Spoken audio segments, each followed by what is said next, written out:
أما بعد فأعوذ بالله السميع العليم من الشيطان الرجيم ربنا واجعلنا مسلمين لك ومن ذريتنا أمة مسلمة لك وأرنا مناسكنا وتب علينا إنك أنت التواب الرحيم سورة البقرہ آیت نمبر 128 ربنا اے ہمارے رب وجعلنا اور تو بنا ہم کو مسلمینی مسلمان لکا اپنے لیے اپنا مطیع اور اپنا فرما بردار بنا لے ہم کو ومن ذریتنا اور ہماری اولاد میں سے امتن ایک جماعت مسلمتن مطیع و فرما بردار لکا تیرے لیے وَأَرِنَا اور تو دکھا ہمیں سکھا ہمیں مناسکنا ہماری عبادت کے طریقے وَتُبْ عَلَيْنَا اور ہم پہ نظر کرم فرما اِنَّكَ أَنْتَ التَّوَّابُ الرَّحِيمُ بے شک تو ہی بڑی توبہ قبول کرنے والا رحم کرنے والا ہے دہرا لیں ربنا اے ہمارے رب وجعلنا اور تو ہم کو بنا مسلمینی فرما بردار لکا اپنے لیے ومن ذریتنا وَمِن ذُرِّيَّتِنَا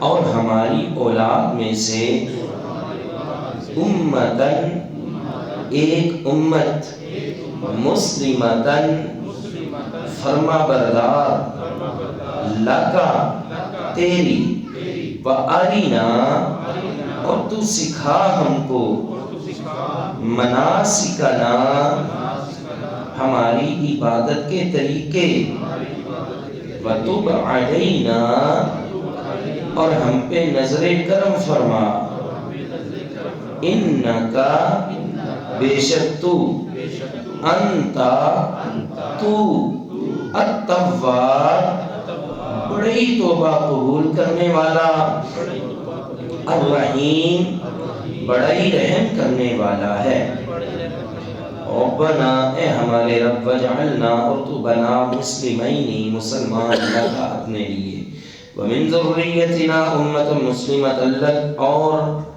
ہماری اولاد میں سے ایک جماعت اپنے لیے مطیع و فرما بردار بنا وارنا مناسکنا اور تو ہمیں ہماری عبادت کے طریقے سکھا وتب علینا اور ہماری توبہ قبول فرما اِنَّكَ أَنْتَ التَّوَّابُ الرَّحِيمُ بے شک تو ہی توبہ قبول کرنے والا رحم کرنے والا ہے پچھلی آیت میں ہم نے عرض کیا تھا کہ یہ دعائیں جو ہیں اس وقت کی ہیں جب ابراہیم علیہ السلام اور اسماعیل علیہ السلام بیت اللہ کی بنیادیں بلند کر رہے تھے اٹھا رہے تھے تو یہ دعائیں مانگ رہے تھے اے ہمارے رب ربنا تقبل منا اے ہمارے رب تو قبول کر ہماری طرف سے اِنَّكَ أَنْتَ السَّمِيعُ الْعَلِيمُ بے شک تو ہی مکمل سننے والا مکمل جاننے والا ہے اگلی دعا جو آج ہم نے پڑھی ربنا اے ہمارے رب وجعلنا اور تو ہم کو بنا مسلمین لکا اپنے لیے فرما بردار پہلا لفظ ہے ربنا کیا لفظ ہے اے ہمارے رب یہ لفظ یاد کر لیں بڑے پیارا لفظ ہے اس میں بھی آپ دیکھیں بار بار یہی لفظ استعمال ہوا ہے ربنا ربنا ربنا چوتھے پارے میں وہاں پہ بھی اللہ تعالیٰ نے کچھ دعاؤں کا ذکر کیا ربنا اننا سمعنا منادیا ینادی ربنا فاغفر لنا ذنوبنا ربنا انک جامع الناس تو یہ ربنا ربنا یہ لفظ رب سے یہ دعائیں شروع ہو رہی ہیں یہاں سے کچھ مفسرین نے اشارہ کیا ہے کہ وہ دعا جس میں اللہ تعالیٰ کو لفظ رب ہونے کا وسیلہ دیا جائے نا اللہ تعالیٰ کو ربنا کہہ کے دعا مانگی جائے اللہ تو ہمارا رب ہے تو تمام جہانوں کا پالنے والا تو جو دعا ربنا سے مانگی جائے نا، اللہ کو لفظ رب کا وسیلہ دیا جائے، اللہ اس دعا کو رد نہیں کرتے۔ اس لیے آپ دیکھیں کتنی ساری ویسے بھی دعائیں موجود ہیں جن کی شروعات کہاں سے ہوتی ہے؟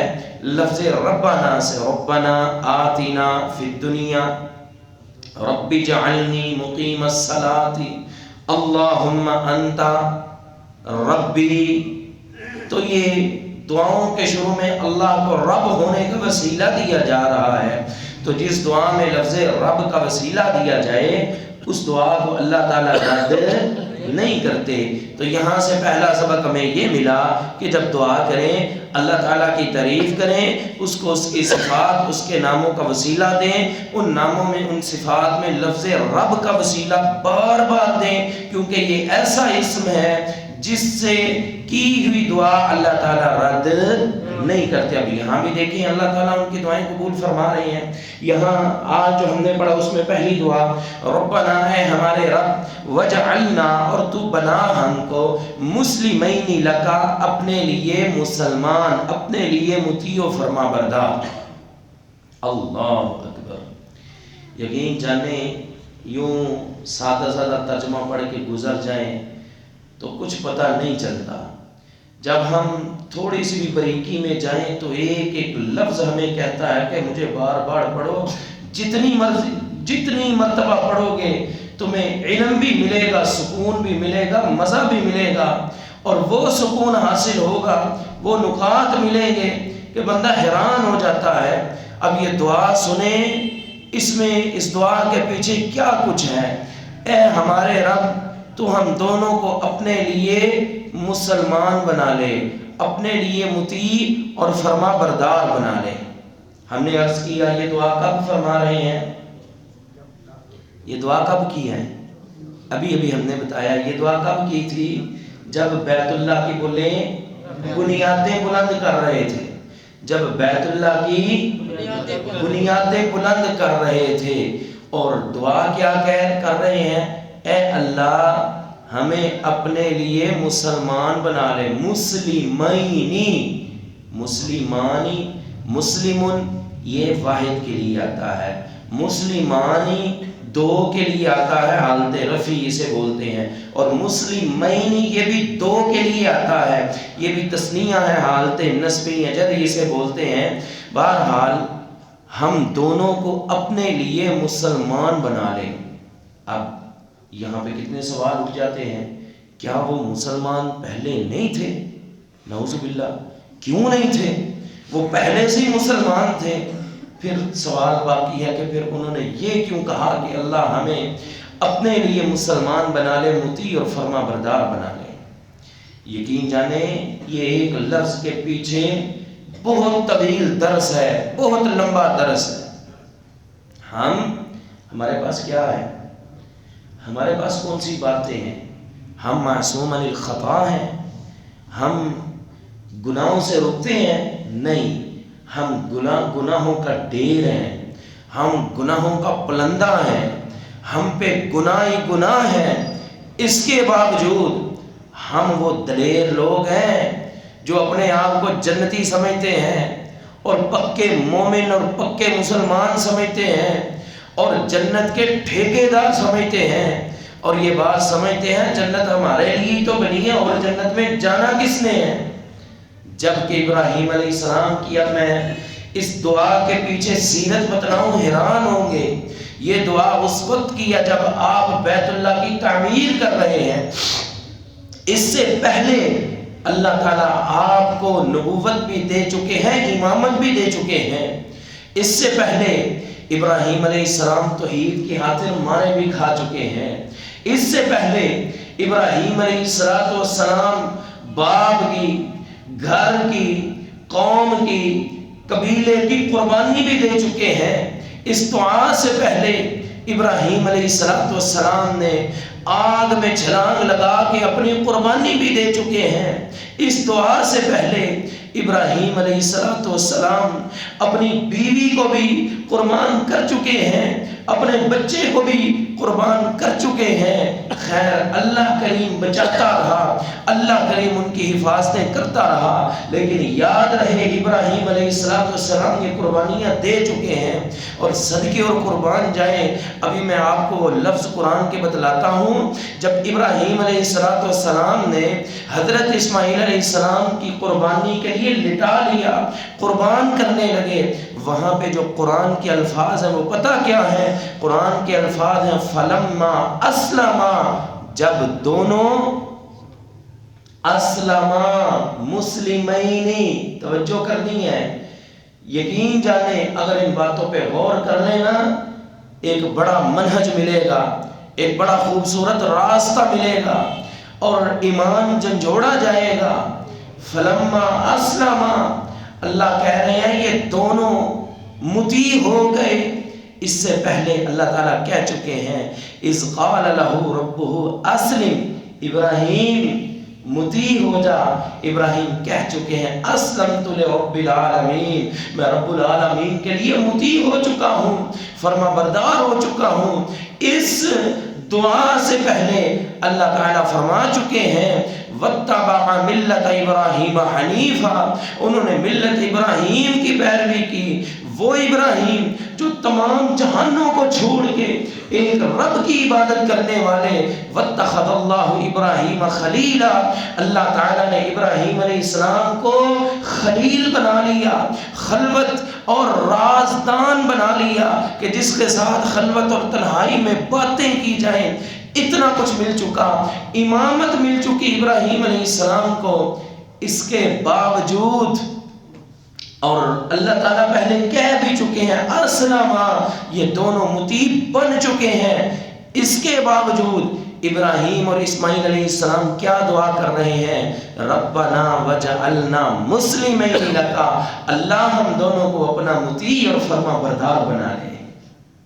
سب کچھ ہو چکا ہے، امامت مل چکی ہے، نبوت مل چکی ہے، ساری قربانیاں ہو چکی ہیں، پھر فرما رہے ہیں وجعلنا مسلمین لک، اللہ ہم دونوں کو اپنا مطیع و فرما بردار بنا لے۔ اس دعا سے بڑا کچھ پتہ چلتا ہے، ان بڑا کچھ میں سے یہ بھی ہے کہ بھائیو اپنے ایمان کی فکر کرو، اپنی فکر کرو۔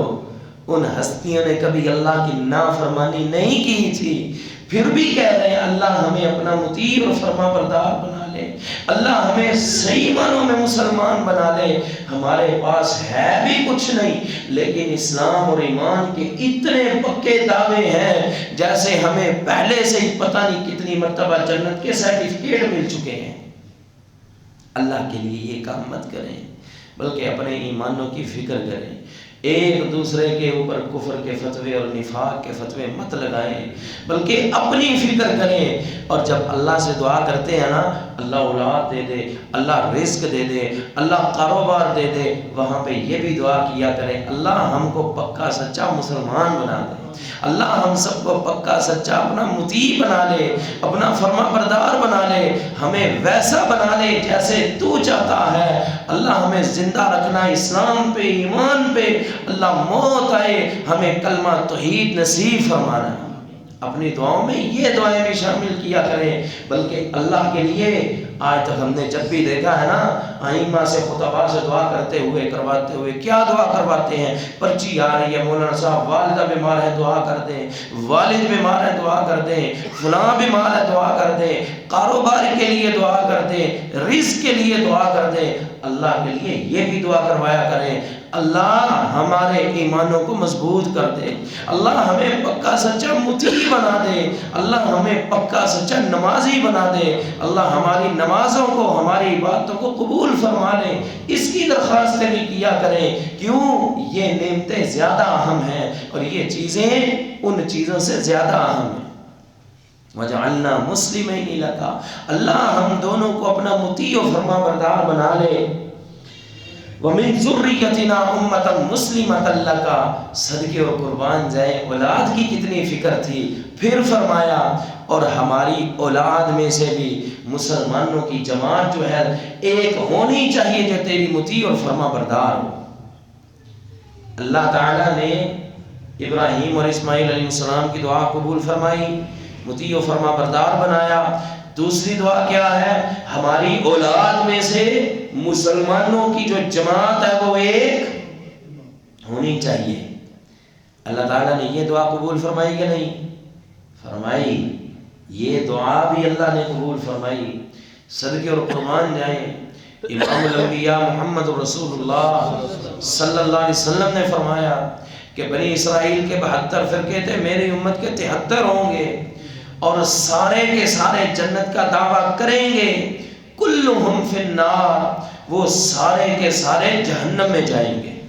سارے کے سارے، نبی علیہ السلام فرما رہے ہیں کلہم فی النار، وہ سارے کے سارے جہنم میں جائیں گے، الا ملتم واحدہ، ہاں ایک ملت، ایک فرقہ، ایک گروہ، ایک جماعت ہوگی جو جنت میں جائے گی۔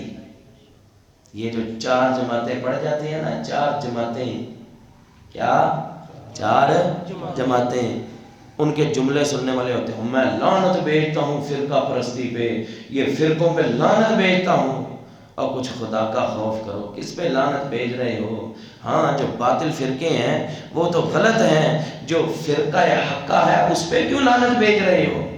لفظ فرقہ تو غلط نہیں ہے، فرقہ کا معنی جماعت، فریق فی الجنہ، جنت میں جائے گا تو وہ بھی ایک فرقہ ہی ہوگا۔ پوچھو بھئی کون سی جماعت سے، کون سے فرقے تک؟ اجی میں فرقوں شرکوں کو نہیں مانتا، میرا کسی فرقے سے تعلق ہے، اور بولو کسی فرقے سے تعلق ہے؟ اللہ کہتے ہیں جنت میں جانا ہے تو کسی نہ کسی فرقے نہیں جانا ہے، آپ کہہ رہے ہو میرا کسی فرقے سے تعلق ہی نہیں ہے۔ قرآن کی آیت ہے فریق فی الجنہ، ایک فریق جنت میں، وفریق فی النار، اور ایک فریق کہاں پہ؟ جہنم میں۔ پتہ چلا جہنم میں جائے گا وہ بھی ایک فرقہ ہی ہوگا، جنت میں جائے گا وہ بھی ایک۔ لہذا فرقے کو گالیاں مت دیں، جنہوں نے فرقے کو بدنام کیا ہے انہیں برا کہیں، انہیں ان کے لیے ہدایت کی دعا کریں۔ فرمایا ایک جماعت ہوگی، ایک فرقہ ہوگا جو جنت میں جائے گا۔ اللہ کے لیے، اللہ کے لیے یہ ابراہیم علیہ السلام کی دعا قبول ہوئی تھی۔ اب تمہارا کام ہے اس فرقے سے جڑنا، اس جو فرقے کو تھامنا، اس فرقے کو مضبوطی کے ساتھ پکڑنا۔ آئیے ہم تلاش کرتے ہیں وہ کون سا فرقہ ہے جس کے لیے ابراہیم علیہ السلام نے دعا کی تھی، اور جس کی بشارت رسول اللہ صلی اللہ علیہ وسلم نے دی تھی کہ یہ قیامت تک فرقہ قائم رہے گا، یہ جماعت قیامت تک قائم رہے گی۔ وہ کون سی جماعت ہے؟ ہر ایک کا کام بنتا ہے اس جماعت کو تلاش کرے۔ اللہ کے نبی علیہ السلام سے پوچھا کہ اللہ کے نبی کون سے لوگ ہیں جو جنت میں جائیں گے، کون سا فرقہ جنت میں جائے گا؟ آپ علیہ السلام نے فرمایا ما انا علیہ و اصحابی، وہ فرقہ جنت میں جائے گا جس پہ میں ہوں اور میرے صحابہ کی جماعت ہے، جس پہ میں ہوں میرے صحابہ کی جماعت، وہ فرقہ جنت میں جائے گا۔ اللہ کے نبی علیہ السلام نے کتنے خوبصورت انداز میں یہ بتلا دیا۔ دنیا والوں اب کوئی تلاش کرنا مشکل اور ممکن نہیں ہے۔ آئیے وہ فرقہ تلاش کرنا چاہتے ہیں نا جو جنتی فرقہ ہے تو منٹوں میں تلاش کر سکتے ہیں۔ کسی کے پاس چلے جائیے، مسئلہ پوچھ کے دیکھ لیجئے، اگر تمہیں کہتا ہے میرے فلاں نے کہا تو سمجھ لیجئے دال میں کچھ کالا ہے۔ اگر جواب آئے میرے رب کا فرمان ہے، میرے پیغمبر کا فرمان ہے، میرے نبی کے صحابہ کا یہ عمل ہے، تو سمجھ لیجئے کہ اسی کے ساتھ تمسک کرنا ہے، اسی کو مضبوطی سے تھامنا ہے، کیونکہ نبی علیہ السلام نے فرمایا تھا کہ وہی فرقہ جنت میں جائے گا جس پہ میں ہوں میرے صحابہ ہیں۔ یہ تلاش کرنا کوئی مشکل نہیں ہے، کوئی ناممکن نہیں ہے، بڑی آسانی سے تلاش کیا جا سکتا ہے۔ اللہ کے لیے اس کی نشانی بھی نبی علیہ السلام نے بتلا دی ہے۔ فرمایا کہ وَمِن ذُرِّيَّتِنَا أُمَّةً مُسْلِمَةً، ہماری اولاد میں سے امتاً ایک امت، مسلمتن جو مطیع ہو لکا تیرے لیے، وہ ارنا مناسکنا اور تو سکھا ہمیں ہمارے مناسک۔ مناسک کا معنی قربانی بھی ہو سکتا ہے، مناسک کا معنی حج بھی ہو سکتا ہے، مناسک کا معنی عبادت بھی ہو سکتا ہے، اور مناسک کا معنی کہ ہر وہ چیز جس سے گندگی کو یا آلودگیوں کو دور کیا جائے، یہ سارے معنی ہیں مناسک کے۔ وَأَرِنَا مَنَاسِكَنَا اور ہمیں ہماری عبادتوں کے طریقے سکھا، ہمیں ایسے طریقے سکھا جس سے ہم آلودگیوں کو دور کر سکیں۔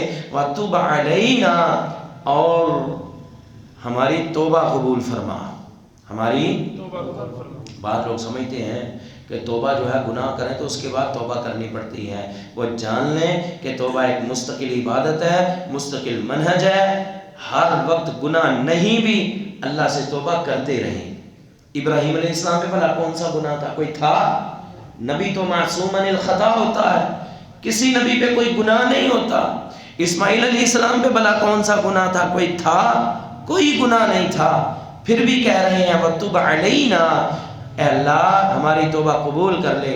اور ہم پہلے بھی ایک نقطہ بتا چکے ہیں، تاب یتوب کے بعد الینا الف کے ساتھ حمزہ کے ساتھ ہو تو معنی ہوتا ہے کہ ہم تیری طرف توبہ کر رہے ہیں، اور اگر عین کے ساتھ ہو علینا تو معنی ہوتا ہے ہم پہ نظر کرم فرما، ہماری توبہ کو قبول فرما اور ہم پہ نظر رحمت فرما۔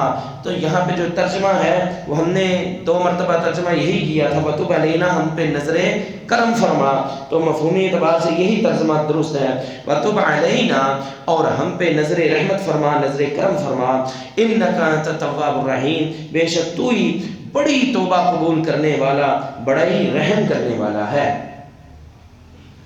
ربنا اے ہمارے رب، وجعلنا اور تو ہم کو بنا، مسلمینی اپنے لیے فرما بردار، مسلمینی لکا اپنے لیے فرما بردار، ومن ذریتنا اور ہماری اولاد میں سے امتن ایک امت، مسلمتن مطیع و فرما بردار ہو لکا تیرے لیے، وَأَرِنَا اور تو دکھا ہم کو، سکھا ہم کو، مناسکنا ہماری عبادتوں کے طریقے یا حج کے طریقے، قربانی کے طریقے، وَتُبْ عَلَيْنَا اور ہم پہ نظر کرم فرما، اِنَّكَ أَنْتَ التَّوَّابُ الرَّحِيمُ بے شک تو ہی بڑی توبہ قبول کرنے والا، رحم کرنے والا ہے۔ وآخر دعوانا الحمدللہ۔